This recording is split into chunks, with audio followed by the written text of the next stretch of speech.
So let's move on to some UFC, some UFC stuff. So we went through it a little quick last week. There was one thing I forgot to talk about that was really important, which is like the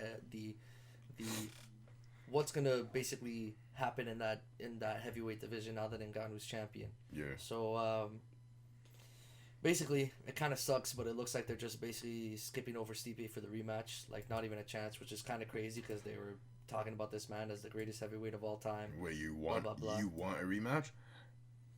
I think he deserves a rematch. Really, bro? I don't know if it's the best fight to see, but he deserves... Bro, the man is, like, you're the greatest heavyweight of all time.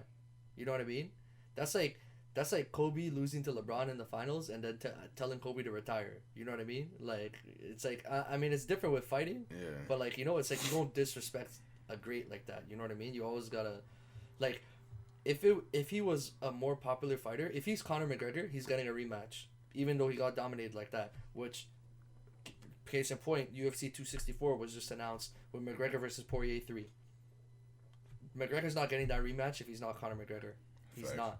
Yeah. He's not. And Poirier's only taking that for the money because Poirier should be fighting for the belt. But the reason that he's not is because of this McGregor fight. So, anyway, so we got Jones versus Ngannou. That's the fight everybody wants. You know who John Jones is, right? Yes, sir. John Bones Jones. He moved up to heavyweight, got himself nice and chunky.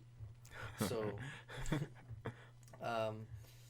basically, he says like 10 million would not even be enough for a fight of this magnitude. Makes sense. It does. Like, some people think that's him like basically trying to negotiate himself out of fighting Francis because he's scared. I don't think that, because I think It's here's the thing, Francis, man. Francis. yeah, he's a beast, bro. He is, but like Yeah. John Jones is also a monster of a human being, bro. Like that guy, it's like it would be the same situation as Stipe and Nganu, except for Jones is a better fighter than Stipe, like technically skilled. Mm-hmm. So it'd be the same thing. It'd be like Ngannou's power versus Jones's skill, and Jones would have to get him down, and you know, like I don't think he would want to stay on the feet with Francis. I don't think anybody wants to stay on the feet with Francis because, like, you know, a 1-2 punch and you're on your ass. But like, bro, like that guy built like a truck, bro. So He's built like a motherfucker, bro. I would never want to take a punch from that guy.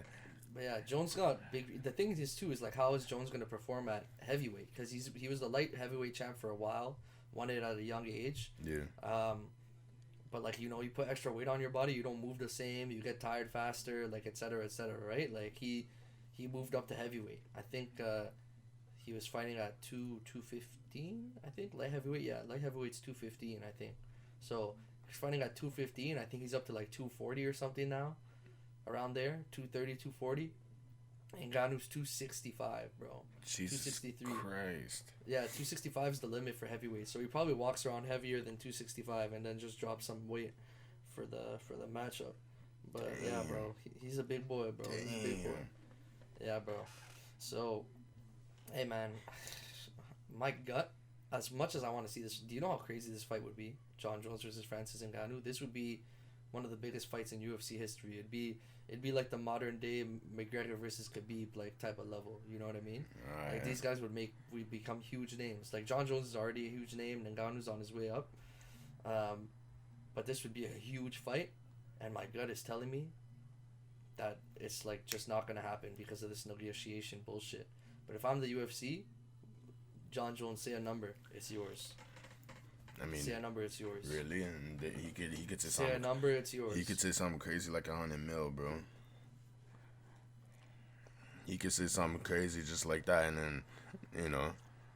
Nah, because if he says 10 mil would be too low for a fight of this magnitude, that tells me he probably wants something around like 30 to 40 maybe. 30 to 40. I don't know, man, because like, listen, dude, I don't know, it's an investment, and this is a big fight. So like, you try to make it happen however you can. But I feel like this shit's getting big now. Like, these guys are really getting recognition and shit, so I feel They like... are, bro. Yo, and the UFC's making money, bro. Like, another thing that was announced this week is UFC 261 and 262 sold out crowd, bro. Sold out. There you go. So already. So I would not be surprised if he was to say some crazy number, like, you know what I mean? Hey, man, like, I think I think McGregor made 40 mil off of fights before. I think he made 40 mil off the Khabib fight.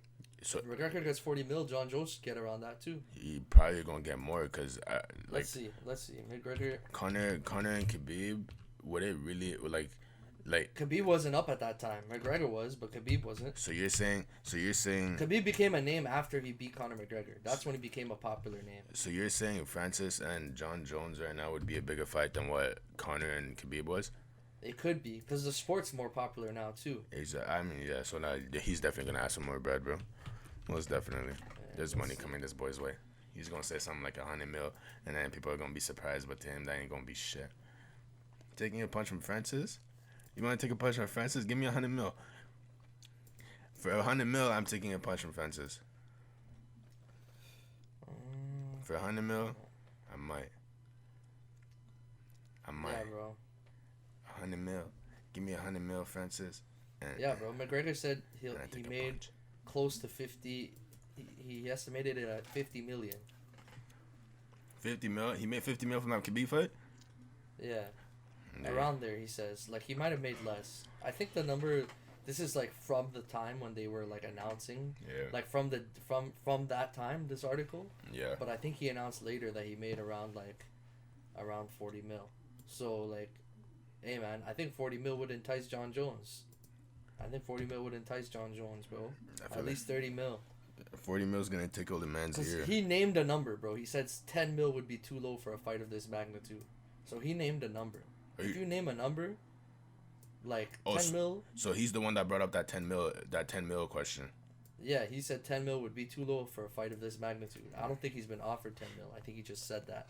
So, I mean, like, who knows how the negotiations are going on behind the scenes, right? These guys are playing games with each other, right? Like, even Dana White said after the Nganu fight, like, oh, he might want to run back to light heavyweight and stuff. You know, they're like, but he wants him to fight him. He's just you know, playing the business game. Of course. And, like, John Jones has even been frustrated and stuff and said, like, you know what, Ben, fuck it, just cut me from the roster and shit at this point. So, it's been a fucked up back and forth. Like, that's why my gut's telling me, like, oh, shit might not go down. But who knows? They need to make that happen.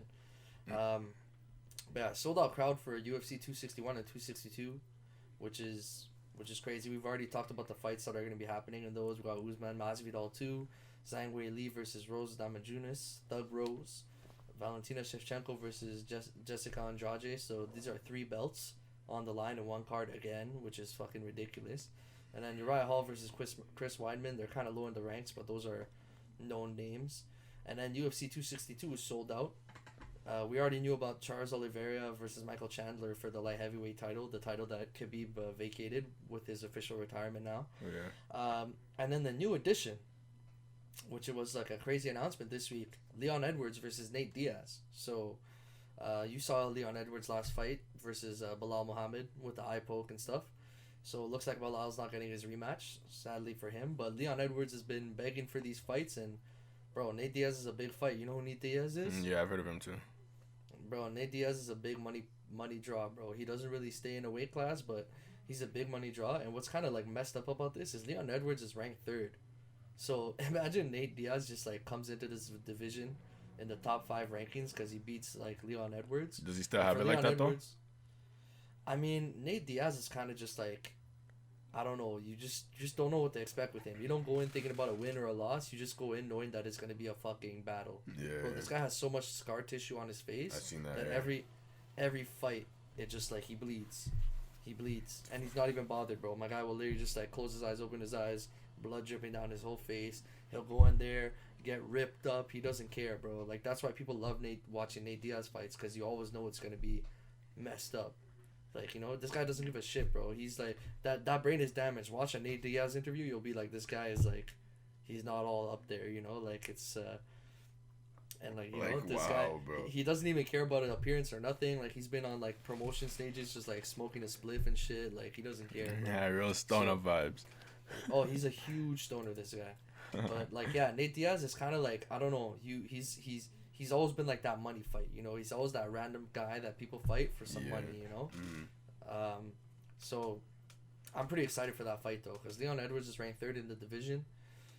If he beats Nate Diaz, good for him. It means name recognition, which means he should get more fights, which means he might challenge for a title soon. Depending on who wins versus Oliveira or Chandler, he would fight either one of them. Or if they lose the title later, who knows? And then if not, if he loses, and Nate Diaz wants to stay in that division, then we might see Nate Diaz challenge for a title, which I don't know if he's done before. But yeah, that's a pretty crazy new addition this week.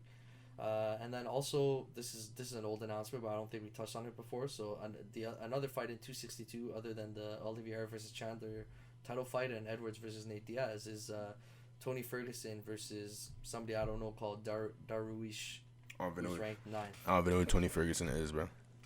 So see, that's crazy, because Tony Ferguson, for a long time they were trying to make a big money fight between him and Khabib. And then Ferguson just lost his last 2 fights. He lost to Charles Oliveira, who's challenging for the title. And before that, he lost to Justin Gaethje, who fought Khabib in his last match, right? So he lost to 2 guys who after him challenged for a belt, like after fighting him. So he's a pretty big name. He's ranked number 5 right now.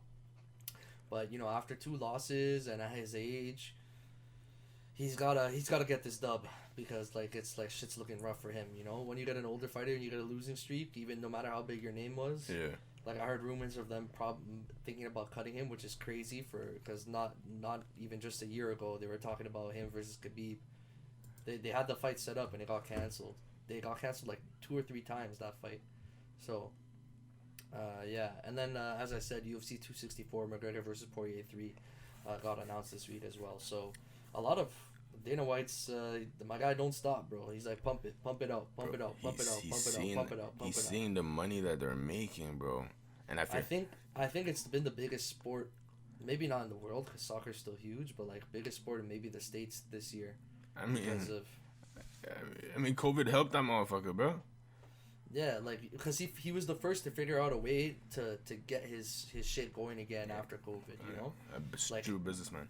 My guy found an island for these guys to go fight, Abu Dhabi, bro. Like, and everything worked out for him. So it's been. I know they made a lot of money this year, and they grew in popularity, the UFC, and like, yeah, man, good. I mean, good for Dana, good for the sport. I can't lie, the pay-per-views are fucking annoying sometimes, but I wonder what that motherfucker pocket look like now. Oh, his pockets always look good, bro. It's always look good. This guy Dana White is making money on money on money. He's always been, though. He's always been making money, that guy. Yeah, but now especially, you know what I mean? Like, now it's just... Yeah, like, one thing I love about Dana is, like, I wish more executives in the sports would be like this. He is a true fan of the sport. You know what I mean? Like, yeah, he's a businessman, but he's also a fan of the sport, you know? So... the fights we want to see happen, he wants to see happen too, you know? He's a true fan of the sport. Yeah. Which is like that's awesome to see in the guy who's running it, because, you know, you're going to get, like, what the fans want to see. You're going to get that true shit. It's not just a guy who... it's just about money and not about the showmanship, you know? Facts. So, yeah, man. That guy's an underrated, like icon of this generation, to be honest. Like, bro, he should be up there with the Bezos and the what's his name? Elon's, you know? Should be up there. Like, I mean, like, at least in the sports world, he is up there, bro, in my opinion. At least in the sports world, he's up there. Yeah, that's because you've been into UFC. You know about UFC. People are now finding out about UFC. He should be over Mark Cuban, bro. Oh, shit. Now you're going overboard, boy. He should be over Mark Cuban, bro, as far as sports, like, you know, business icons, you know? I guarantee he might make more than Mark Cuban, bro. I wouldn't be surprised. I would be. Mark Cuban's a fucking money machine, bro. I know. But so is Dana White, bro. Trust me, that guy pockets.